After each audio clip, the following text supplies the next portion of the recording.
This manhunt for Gabby Petito's fiance is really heating up tonight after the FBI issued an arrest warrant for him. But now there's this growing criticism about the extensive coverage of this case.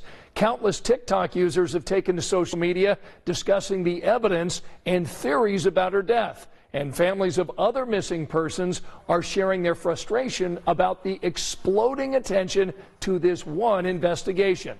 Some are even referring to it as missing white woman syndrome. So for tonight's big story, we talked to investigators about how prevalent this is and the lack of attention to missing person cases among minorities. She is funny. She doesn't watch videos of her mom every day.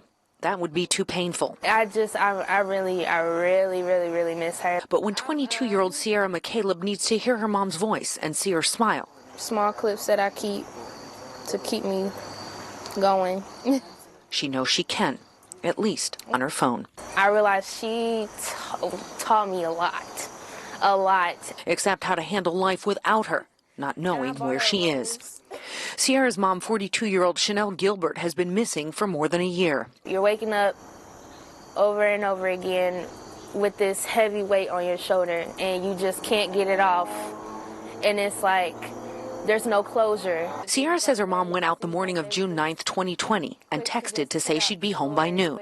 When she never returned and didn't answer calls or text, Chenell's daughters tracked her phone to the home of their mom's ex-boyfriend, who they say was abusive. That's when they say they found their mom's car, and the ex-boyfriend, they say, wouldn't let them inside his house to search. According to Sierra, police had the same trouble when officers showed up after Sierra and her sister called them.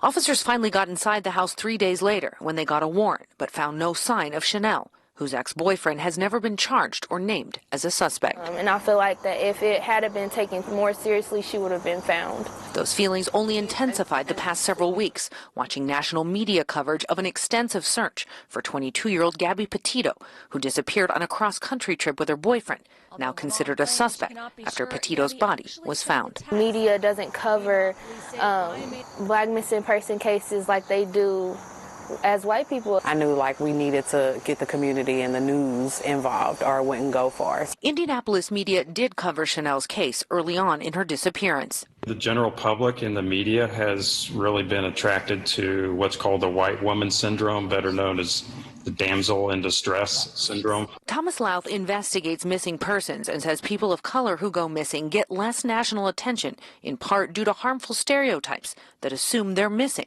because they did something wrong. Or they're missing because they're doing drugs somewhere, or they're missing because they're in prostitution. Our cases are just not taken seriously. We hear from the families firsthand. That's why Derica Wilson co-founded the Black and Missing Foundation nearly 14 years ago to help reunite families of color with missing loved ones, many who Wilson says are calling right now. They have been calling, and they're like, what is the difference with Gabby's case? Why can't my child? Why can't my sister get that same level of attention? Wilson says it starts with more diversity in newsrooms and police departments. We're not trying to say or trying to dishonor any community. We just want to even the playing field. When they do go missing, it's kind of like you're having this sign in your hand help, help. And Sierra McCaleb is looking for all the help she can get, saying there needs to be more out there for missing people who look like her mom. My mom deserves to be found too.